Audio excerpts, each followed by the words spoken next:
Hablaremos hoy otra vez de alquimia, o de algo parecido con la alquimia. Vamos a ver si sale esta historia, ¿no? Podríamos decir que la historia comienza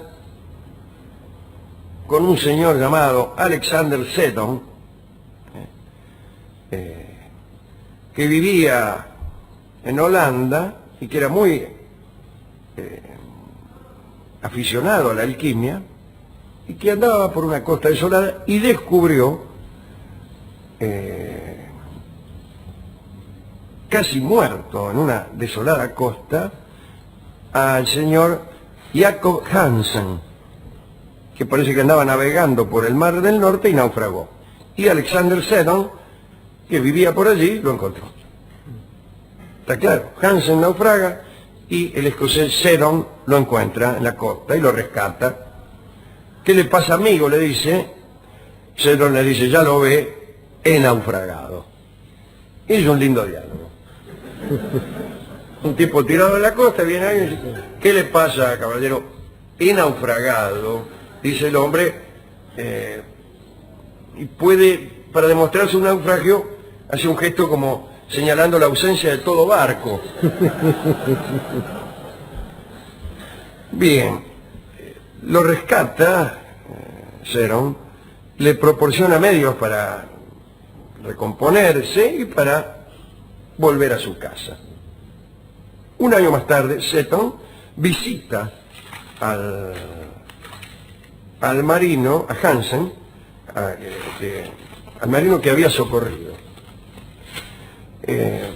Pasó con él algunas semanas y Hansen, el rescatado era Hansen, ¿no?, le confesó a Seton, el que lo había ayudado, que era aficionado a la magia y a la alquimia. Le dice: mire, usted me rescató, yo soy muy aficionado a la magia y a la alquimia, y para que vea que no le miento, dice: ¿tiene un pedazo de plomo por ahí? Aquí está. Bueno, mire, ya lo transformó en oro. Y grabó con una agujita en el pedazo de oro el momento exacto de la transmutación.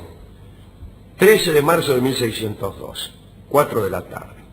Y en agradecimiento por la ayuda que le había prestado Seton, le entregó un sobre, una bolsita, con un polvo rojizo.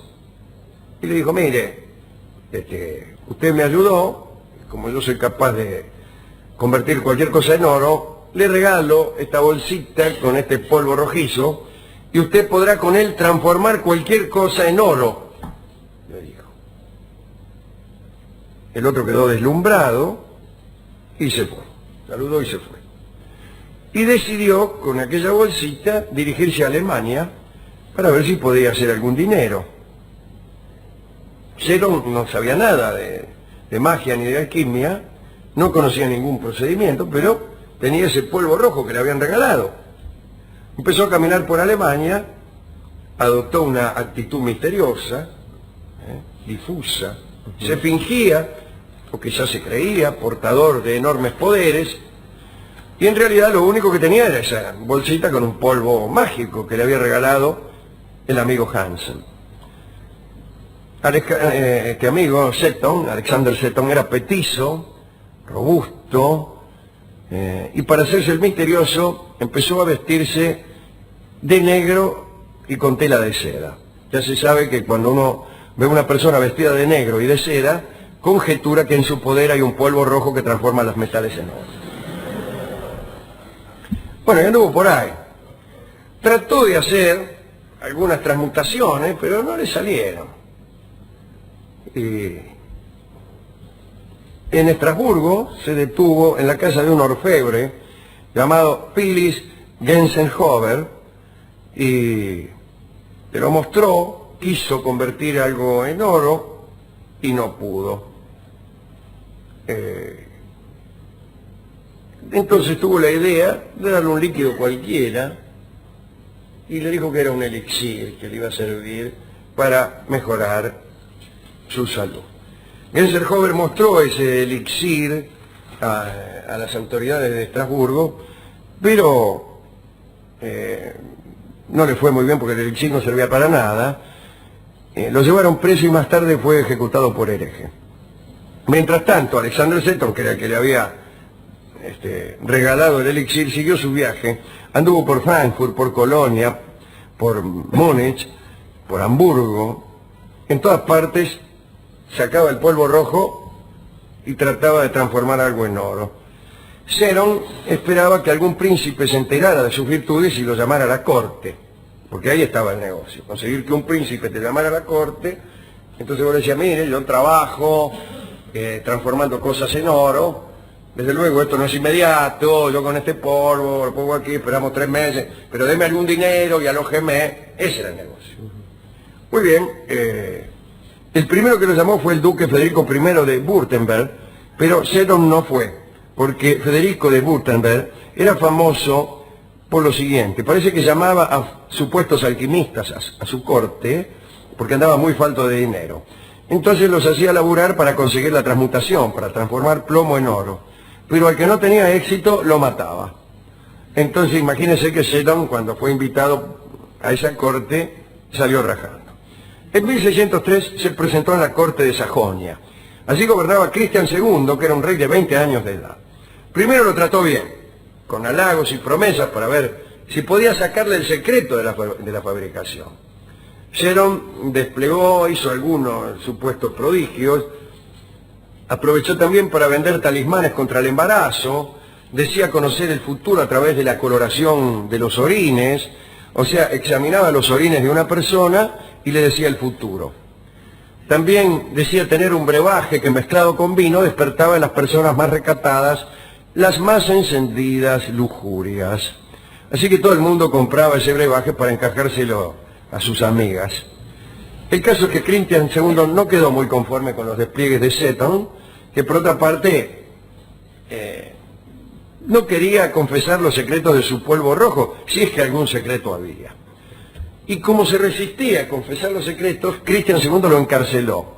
Lo metió en una nauseabunda prisión de una torre, custodiado por 40 hombres. Lo tuvieron encerrado 3 meses para ver si le hacían escupir el secreto del polvo rojo. Hasta que allí aparece en escena Mikael Sendivogius, que era un polaco. Era un noble polaco que se había ganado la confianza de Cristian II. Y obtuvo permiso para visitar a ese prisionero. Se ofreció para visitarlo, le dijo a Cristian: así que no quiere decir cuál es el secreto de la transmutación de los metales, déjame visitarlo que yo le voy a soltar la lengua. Muy bien, y allí se presentó Sendivogius. Llegó a la celda donde estaba Seton y le dicen: ¿qué me das si yo te libero? Y Seton, que ya había aprendido el arte de embaucar, le dijo: tanto que tendrás para el resto de tu vida. Eran dos mentirosos, ¿no? Sendivogius fue a Cracovia, vendió algunas cosas, trajo dinero, empezó a visitar a Seton todos los días. Con la guita que había obtenido de sus ventas, le daba vino y manjares a la guardia que custodiaba a Seton, y una noche le dio tanto vino a los soldados que quedaron completamente borrachos todos. Sendivogius robó la llave, liberó a Seton. Antes había sobornado a los guardias del acceso al palacio. El caso es que huyeron los dos rumbo a Cracovia. Ahí Seton le otorgó a Sendivogius la supuesta fórmula para la fabricación del oro y le entregó además lo que le quedaba de aquel polvo rojizo. Los días en la cárcel habían dañado tanto el cuerpo de Seton que murió pronto. A los pocos meses de ser liberado murió en Cracovia. Sendivogius se quedó con lo que quedaba del polvillo de Seton y con un papel donde había algo que parecía una supuesta fórmula. Pero no entendió mucho lo que decía el papel, no había mucho que entender. Se fue de todos modos a la corte como alquimista, pero no tuvo suerte. En el camino a la corte fue hecho prisionero por un conde moravo. Se le hizo saber que sería puesto en libertad solo si revelaba el secreto de aquel polvo rojizo. Y el hábil Sendivogius consiguió hacerse de una lima, cortó los barrotes de la ventana del calabozo, hizo una cuerda, se descolgó, huyó a Praga, y en Praga fue a ver al protector de los alquimistas. aquel de quien hablamos siempre, al emperador Rodolfo. Rodolfo lo recibió, lo atendió bien. Al poco tiempo, Sendivogius cobró coraje y fue a presentarse en la corte peligrosa, pero que podía traerle riqueza, que era la corte del ya mencionado Federico de Württemberg, aquel ante el cual no se había presentado Zenon porque tenía miedo de ser muerto. Ya hemos dicho que aquel príncipe al que no convertía el plomo en oro lo mataba. Muy bien, allí Sendivogius se encontraba en una situación comprometida, le quedaba poco polvillo rojo, conocía el mal carácter y las peligrosas costumbres del duque, pero de esa situación comprometida lo vino a sacar un alemán, Johann Müller, quien había adquirido algunos conocimientos químicos como ayudante de peluquero. Los ayudantes de peluquero suelen adquirir alguna clase de conocimiento químico. Había hecho circular en Stuttgart el rumor de que era inmune a las balas. Cuando se rumorea que uno es inmune a las balas, la gente empieza a respetarlo. Este hombre estaba en la corte de Federico de Württemberg y solía hacerse disparar con balas de plomo. Pero era un plomo trucho, era un plomo amalgamado que no lograba herirlo. Pero para demostrar su poder ante el duque Federico se hacía tirar unos tiros. Y en recompensa por aquellas exhibiciones obtenía los favores del duque. Cuando Müller se enteró de la presencia de Sendivogius en la corte, sintió que su posición ante Federico estaba amenazada. Procedió entonces con cautela. Le dijo al polaco, a Sendivogius, que estaba en situación peligrosa, que había oído decir que el duque lo iba a encarcelar en cualquier momento, y le dijo, mire, mejor tómesela, rájese, huya. Y lo hizo huir por un camino que se encargó de señalarle prolijamente. Y Sendivogius rajó y cayó en la trampa. En el camino fue apresado por hombres de Müller y le afanaron el polvo mágico, el poco que tenía. Müller se presentó ante Federico, dijo que el polaco que había huido era un estafador y que él tenía los verdaderos polvos mágicos, que eran en realidad los que él le había afanado a Sendivogius. Se dispuso entonces a convertir en oro un pedazo de plomo. No le salió. No le salió. Tráigame un pedazo de plomo que lo voy a convertir en oro. Sacó el polvo colorado, le hizo así, dijo unas palabras y no le salió. Entonces el implacable duque de Württemberg lo mandó al patíbulo y lo mataron. Durante la ejecución había un espectador muy divertido, que no era otro que el polaco Sendivogius, que había vuelto nada más para ver cómo le iba al que lo había afanado. Y así se terminaron los polvos mágicos aquellos que el marino dio a Zeton, que Zeton dio a Sendivogius y que Müller le afanó a Sendivogius. Se terminaron, no había más. En el año 1619 Sendivogius se presentó en Viena dispuesto a llevar a cabo una transmutación en presencia del emperador Fernando II. Y para regocijo de todos, aquí viene la parte que me gusta de esta charla, para regocijo de todos, Sendivogius convirtió en oro puro una moneda de plata. Posteriormente se supo que había trampa. En realidad la moneda era de oro. Él la había bañado en plata y cuando la calentó desapareció la plata y apareció el dorado.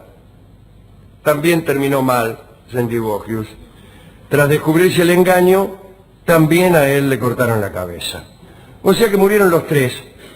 Los polvos no eran mágicos, pero sin embargo desataron la codicia de aquellos que lo poseían y condujeron a crímenes. Toda aquella época vivió enloquecida por la búsqueda de la piedra filosofal, de la piedra de toque, de la piedra que convertía especialmente el plomo o el mercurio en oro. Desde luego nadie la consiguió, pero tan crédula era aquella sociedad que hasta se mataba por conseguir específicos que o bien convertían los metales en oro o bien devolvían al oficiante la juventud, el vigor o lo alejaban de la muerte. Yo creo que no está mal la búsqueda de la piedra filosofal, pero los buenos alquimistas saben, como hemos dicho el otro día, que esta es una pequeña alegoría. Lo que hay que convertir no es el plomo en oro, El objeto no es la fácil riqueza, la riqueza sin esfuerzo, sino que por el contrario, lo que señala la alquimia es un camino lleno de dificultades, al cabo del cual se sale mejor de lo que se entró, y a veces se sale ingeniero electrónico. La verdadera transformación, la verdadera transmutación, dicen los alquimistas, ocurre en el oficiante, en el alquimista, y lo que se recupera es la potencia intelectual. Y el elixir, si es que existe, es el elixir de la sabiduría, de la serenidad, de la benevolencia, de la inteligencia. Pero claro,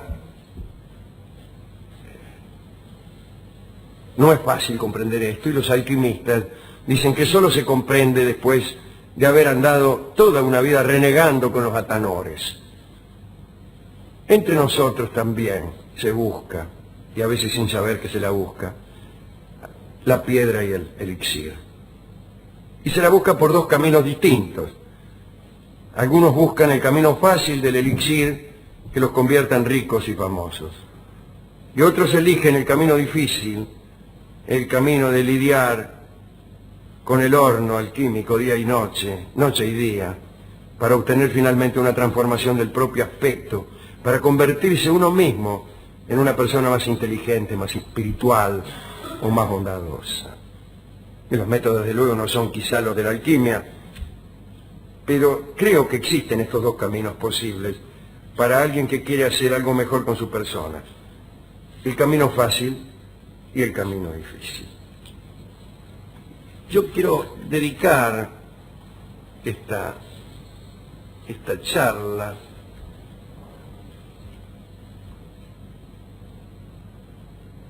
o quiero referirme, antes que dedicar, no sé si dedicar después de todo, que dedica acaso usted, ¿no? Pero cuando yo leí esta historia por primera vez, descubrí, ya estaba allí, otra alegoría. Sendivogius empieza con la falsa transformación de una moneda que era de oro, fingía que era de plata y otra vez la convierte en oro. Hay algo noble, sin embargo, en este engaño, que es que la moneda era primero de oro. No sé por qué me gusta eso. Y pensé, cuando leí la historia por primera vez, en esa clase de mujeres, especialmente, que siendo hermosas se fingen un poco más feas, que siendo inteligentes se fingen un poco más tontas, que siendo bondadosas se fingen un poco más malas. Es decir, son en realidad hermosas, buenas y geniales, pero a lo mejor por discreción o quizás por perversidad se fingen un poco peores. Y en algún momento, para completar, para ser más perfecta la seducción, se sueltan el pelo, se sacan el pullover grueso, se sacan los anteojos, se lavan los dientes, apagan la televisión y nos entregan un poco de su alma y de su cuerpo y se revelan como lo que son. Y está muy bien eso, está muy bien eso. Es una buena metáfora esa de la que parece una moneda de plata, pero que en realidad no es de plata, era un engaño, la moneda era de oro. No la mentira de fingirse mejor de lo que uno es, sino también la mentira, la extraordinaria mentira de fingirse uno peor de lo que es, pero con la secreta intención de producir un posterior reconocimiento, una anagnórisis, allí donde lo que parecía de plata era en verdad de oro. Una estafa, me dijo usted un día, que dignifica. Y escribí yo un pequeño cuento al respecto, que creo que se llama Elogios Insuficientes o algo por el estilo. No está mal ir un poco a menos para que crean, digo, que lo hagan los que son de oro. Yo que soy de anchoa no tengo nada que decir, pero el que es de oro, que haga creer que es de plata, está muy bien, está bien. Así que Yo me adelanto, ahora sí, a dedicar esta charla a las personas que parecen de plata, parecen muy buenas y en cambio son extraordinarias. Hay una injuria en el elogio cuando a alguien le decimos sos de plata y resulta que es de oro. Y debe haber muchas personas para quienes nuestros halagos son, sin que lo sepamos, una injuria. Así que les dedicamos a esta gente esta charla que no es muy interesante, pero que contiene, me parece, una alegoría que es más interesante que la charla misma. Que no es que yo la haya inventado, está ahí. Está ahí. ¿Le gustó o no? Muchísimo. ¿Usted tiene alguna dedicatoria particular así para cumplir con sus favorecedores? Sí. Yo discúlpeme si me le adelanté. No, me gustó mucho. Pero es una historia Dedicatoria. que yo até con algunas ideas que tenía acerca de cierta gente. Bueno, yo voy a dedicar esto, Alejandro, usted hablaba del camino fácil y el camino difícil, ¿no? Y recuerde que dicen los evangelios que amplio es el camino y espaciosa la puerta que lleva a la perdición, Claro. y que estrecho es el camino y dificultosa la puerta que lleva a la salvación. Entonces, porque estamos de ese lado, nosotros le quiero dedicar, ni más ni menos que, bueno, el que pronunció esas palabras, que es el Cristo, a Aquiles, que también eligió el camino difícil. Exactamente, le ofrecieron los dos destinos y eligió la vía corta pero gloriosa. Y ya nombrado aquí a Chopin como una de esas personas que nosotros dignificamos por haber elegido el camino difícil, hacerlo complejo, ir en busca de más. Y en este sentido lo atamos con lo que hablaba usted al inicio, Alejandro. Es por ese camino que va el conocimiento y es por ese camino que va el placer, al menos el placer que dignifica al hombre que no es el hombre masa, diría Ortega, ¿no? Ese hombre que es el hombre de selección. Señores, vamos a escuchar, no Falsa Moneda, que escuchamos muchas veces este año porque nos gusta mucho por distintas intérpretes, por Lolita y por Imperio Argentina en realidad. Pero sí podemos escuchar algo mucho peor, que es Moneda Falsa, una canción que yo me atreví a componer y que cantan, es una canción breve, ya que tenía un objetivo teatral que se cumplía al minuto y medio. Van a cantar esta canción, acompañadas por Federico Mizrahi, nuestras queridas Karina Biorlegui y Ruth Ataguile. Moneda Falsa se llama y empieza en este mismo momento.